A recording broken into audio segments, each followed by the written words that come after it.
अस्सलाम वालेकुम नादरीन, आज का जो टॉपिक है ना वो कुछ मेरे ऐसे दोस्तों के लिए, ऐसे भाइयों के लिए जो बैरून मुल्क होते हैं या जो इधर ही हैं, लेकिन वो उनकी बीवी ने जो केस किया हुआ, जो डिग्री हुई है उसमें पेश नहीं हो रहे। तो अब उसमें क्या होता है कि उसमें जो औरत होती है ना, जो खतून होती है, जो डिग्री दारा होती है, वो एप्लीकेशन मूव करके अदालत में तो उसका शनाख्ती कार्ड जो है ना वो मदयून का ब्लॉक करवा देते हैं।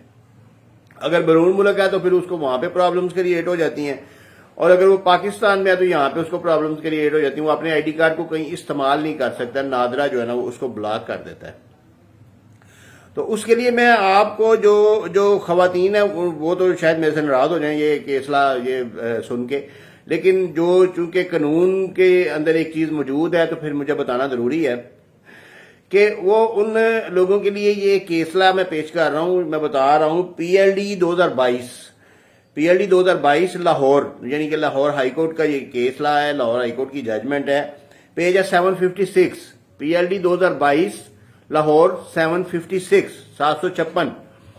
तो ये केसला ये कहता है कि जो नादरा वो फेडरल गवर्नमेंट के तहत काम करता है और उसके अपने रूल्स रेगुलेशन हैं, और जो उसके रूल्स रेगुलेशन नादरा एक्ट है जो उसमें जो सेक्शन 18 है उसके तहत ये फेडरल गवर्नमेंट को इख्तियार हासिल है कि वो उसका किसी का शनाख्ती कार्ड ब्लॉक करे, उसको रोके, उसको इंपाउंड करे, उसको कन्फिस्केट करे, उसको खत्म करे या उसे वापस ले या उसे जारी करे। इसमें कोर्ट जो है ना, कोर्ट वो अगर किसी का डायरेक्टली ब्लॉक करती है किसी बंदे का तो वो इलीगल है।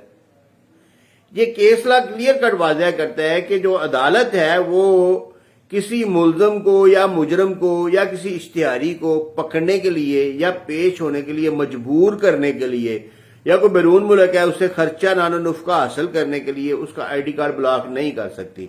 तो अगर किसी का हो गया है तो वो एप्लीकेशन मूव कर सकता है उसी एग्जीक्यूटिव कोर्ट में, और उसके साथ ये केसला जो है ना ये इसका रेफरेंस दे सकता है, तो उसका जो है ना वो आईडी कार्ड ओपन हो जाएगा। लेकिन इसका ये मतलब नहीं कि आप अब खर्चा नानो नुफ्का दें ही ना। खर्चा नानो नुफ्का जो है ना वो इस्लाम ने जो है ना वो हम मुसलमान हैं और इस्लाम ने जो है ना वो नाफज किया हुआ है, और वो खामद की जिम्मेदारी है कि बीवी और बच्चों को खर्चा उनकी अपनी हैसियत और उनकी जरूरत के मुताबिक दे, अपनी हैसियत के मुताबिक और उनकी जरूरत के मुताबिक। उनकी जरूरतें उस हिसाब से होनी चाहिए जितनी वालिद की हैसियत है, और उसके हिसाब से खर्चा नानो नुफ्का देना वालिद की जिम्मेदारी है। ये अल्लाह ताला ने जिम्मेदारी लगाई है। और अगर इसमें कोई शनाख्ती कार्ड ब्लॉक होता है या कोई ऐसा वैसा कोई उसके खिलाफ कोई स्ट्रिक्ट एक्शन होता है तो उसके तौर तो मैं बता रहा हूं, उसके हल तो बता रहा हूं, लेकिन इसका ये मतलब नहीं कि आप खर्चा नानो नुफ्का देना ही ना दे ही ना, फिर उसको फिर कहें जी अब तुम्हारा शनाख्ती कार्ड खुल गया अब हम नहीं देंगे। तो ये सिर्फ आप लोगों की इंफॉर्मेशन के लिए था।